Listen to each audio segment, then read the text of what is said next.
Saúdos, familias. Hai unha serie de trastornos, digamos, máis médicos, que é bastante predecible que lle poden pasar ás nosas mascotas e que podemos actuar de maneira preventiva para intentar detectalas o máis pronto posible e que lles afecten o mínimo posible ou intentar evitalas. Hoxe imos falar de medicina preventiva. Se para ti os teus animaliños son tan importantes que forman parte da túa familia, se sintes eso, este é a túa gana en YouTube. Veterinario de Familia, con Guillermo Campos.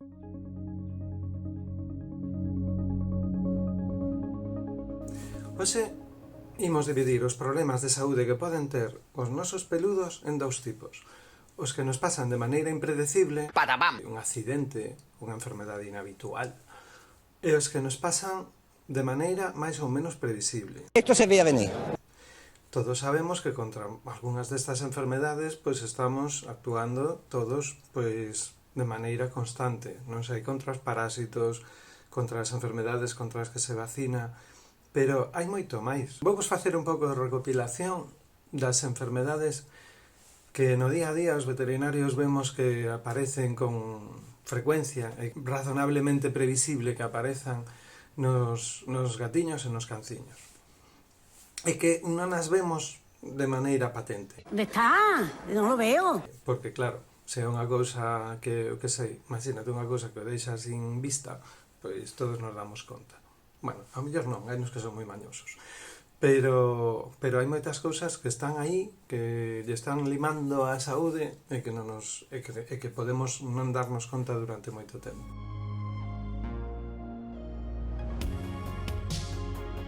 É bastante frecuente que os canciños teñan pois hipotiroidismo ou hiperadrenocorticismo. Vémolo, en cambios sutiles no seu corpo, que si están máis gordos, que si están máis tranquilos, que si teñen menos pelo, pero a veces non temos signos que nos parezan que sexa un verdadeiro enfermo, e iso está afectando de maneira importante a súa saúde xeral. Nos gatiños, quizá o máis frecuente sexa o hipertiroidismo, que lle sucede cando son maiores e que, por un lado, mantenos máis activos, fíxate que ben está, cos anos que ten, pero que nos genera problemas paralelos e tamén convén controlar. E en calquera caso, tanto en gatiños como en cans, sobre todo se os temos demasiado ben alimentados, non é raro que teñan obesidade e que teñan diabetes. E todo isto son problemas que, se non manexamos, lle van quitar felicidade e anos de vida.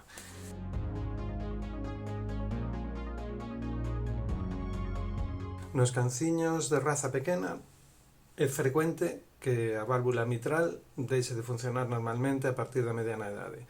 E nos cans de raza grande hai outros problemas típicos como a cardiomiopatía dilatada, que é o mismo. Se non a detectamos con tempo, despois, cando o animal ten síntomas, non podemos facer gran cousa por axudalo.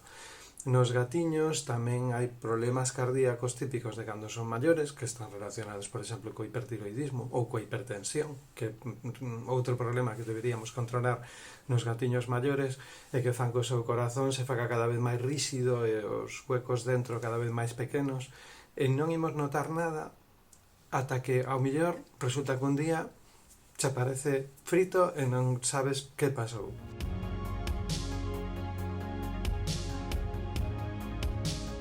Sabedes que os riles o que fan é depurar as sustancias que ten que eliminar o corpo e que, digamos, son a depuradora do corpo. É moi frecuente que isto deixe de funcionar normalmente cando son maiores, tanto nos gatos como nos cans. O que pasa é que nos cans temos o problema adicional de que cando teñen síntomas, cando notamos que se poñen enfermos por isto, o marxe que temos para actuar é bastante pequeno. Quero dicir, é relativamente probable que se nos traen un gato con insuficiencia renal o poidamos manexar e mantelo con unhas condicións de vida aceptable durante bastante tempo, pero nos cans isto é máis difícil. Por tanto, ou nos anticipamos ou o día que o canciño vemos que non está ben, temos un problema moi gordo.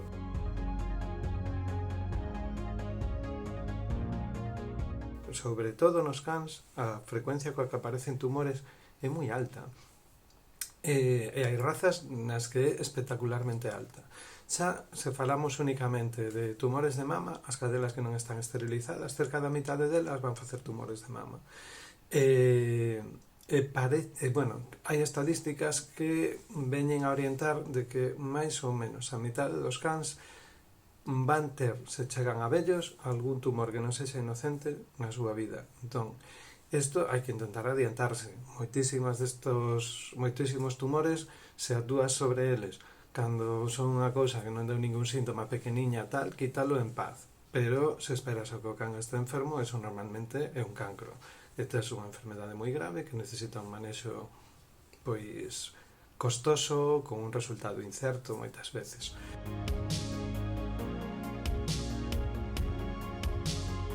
O porcentaxe de cans atópicos pois está no entorno do 15%. Entón, bueno, explicar que isto pode pasar porque hai razas que son... Hai unha propensión familiar e claramente razas nos que é máis frecuente. Podemos, pois, intentar facer unha vida alérxico saludable, sobre todo nos cans que sexan de razas predispostas, educar aos propietarios para que identifiquen os posibles signos e intentar que a súa vida sexa o máis satisfactoria posible.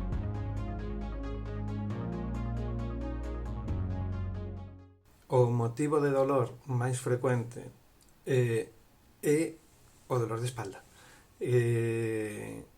Moitas veces non o notamos de maneira patente, sobre todo nos gatos. Normalmente o que imos notar son cambios de comportamento, pero non se van queixar, ni siquiera moitas veces os gatos cosean.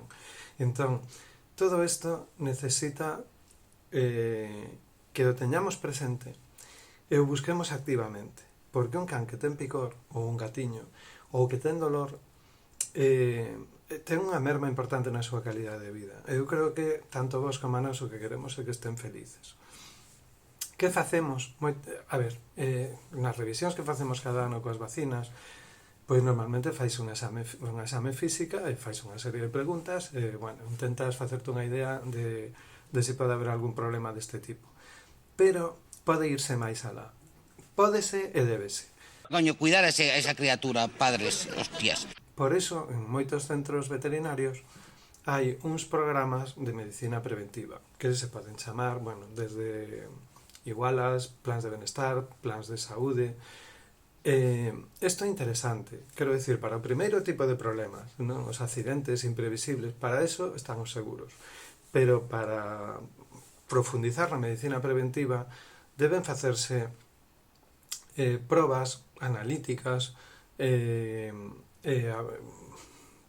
exames específicos que normalmente ou te organizas ou terminas non facendo adecuadamente. Sobre todas estas enfermedades que vos acabo de comentar, pues hai muchas, tío. Podemos facer vídeos que expliquen un pouquiño como son, para que todos poidades facervos unha idea que problemas pode haber, como identificalos e como actuar. Eu creo que é un contido super interesante para esta canle, porque nesta canle o que queremos é darvos información útil, información instructiva, cousas que nos axuden de verdade.